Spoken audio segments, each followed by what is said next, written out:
Let's dive into all of this with Republican strategist Rina Shah and NewsNation political contributor Chris Hahn. Thank you so much. Hahn is on. That's your new tagline. You can use that. Hahn is on. Thank me later. I don't even need a commission. Okay, Chris and Rina, is the Republican leadership in Georgia out of touch with voters? Rina, ladies first.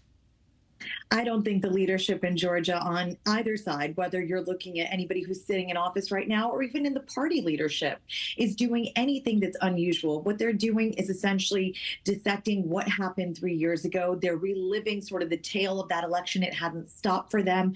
If anybody listening today wants to hear more about what they're going through on the ground over there, particularly on the Republican side, go no further than listening to the state senators that were drug in to the grand jury to give their account of how they believe that Trump and the 18 other people named with him in the indictment were essentially scheming to overturn Georgia's results and, in essence, trying to create a plot that would work on the federal level. But you have pro-Trump leadership in the Georgia Republican Party, and somehow this article suggests that most voters, especially in Fulton County, are not on the same page. Chris, what do you think?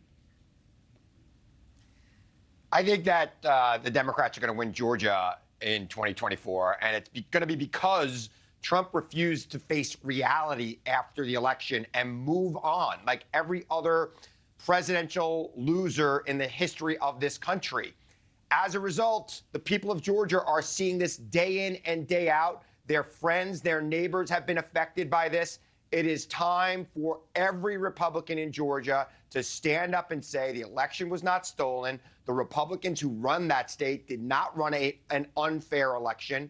And it's time to move on. And until the Republican Party moves on in Georgia and everywhere else, it is going to be a major problem for them. I was going to say, it's not just in Georgia. In fact, I could go on Twitter this morning and see responses to the fact that there are people who believe that all of these indictments do not deflect from the fact that this president should have won the election. Again, so many Americans still believe that. Question for you both. If Trump's mounting legal woes, and we still don't know if this is true, somehow keep him off the ballot, won't this be abysmal for voter turnout for the Republican Party? Chris, I'll start with you. Yeah, look, I mean, Trump is the key to voter turnout for Republicans. He's the biggest vote getter Republicans have ever had in the history of the party. He still has a grip on about 50 to 60% of the entire Republican Party base. So if Trump is somehow removed from the ballot, it'll be horrible for voter turnout. And I think, quite frankly, it could be a major problem. Rina?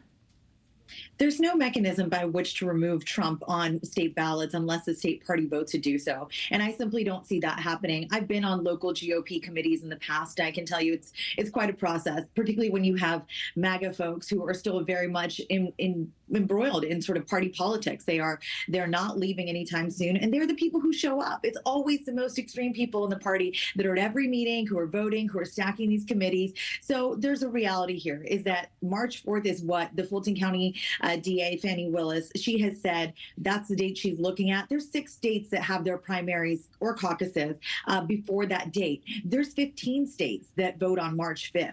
These are Republican primaries I'm talking about. Are we going to see any hearts and minds swayed by this bombastic indictment in Georgia? I don't think so on the Republican side. It is what it is. But these debates, the first one, whether Trump shows up or not next week, I think stands to really get Republican minds going in another direction. I already see it with some degree of appetite growing for Vivek Ramaswamy, simply because he's saying stuff that hasn't been said in a long time. Chris Christie's also looking quite appealing to many people these days. Those who are more moderate are starting to feel nostalgia for him and remembering who he was as a governor of New Jersey. There is the bigger sense that Trump cannot win the general election. And what do Republicans want to do at the end of the day? They want to win back the White House from Democrats. Are they going to be concerted, strategic in their effort to limit Trump in his ability to continue to draw small dollar donations and suck up all the oxygen? I don't know that we know that right now. I just want to get to one more question because I know we're tight on time, but the fact of the matter is all of these indictments have eclipsed some of those kitchen table issues that so many Americans are thinking about. Nobody's waking up this morning and saying, I wonder who President Trump's going to select as his VP. They're thinking, can I afford to pay for daycare? So in terms of what the president will be speaking about, whether he makes it to the debate stage, whether he could be hindered or distracted by all these cases and the domino effects leading up to the primary, what is he saying about issues? And what are other candidates saying about issues that people will actually be impacted by. Chris? Since 2015, this man has rarely talked about issues, and he has always sucked the oxygen out of the political debate based on his own antics and his own grievances against his perceived enemies. No, there are no kitchen table issues being discussed by Trump or any other Republicans on a broad scale because Donald Trump sucks the oxygen out of the debate.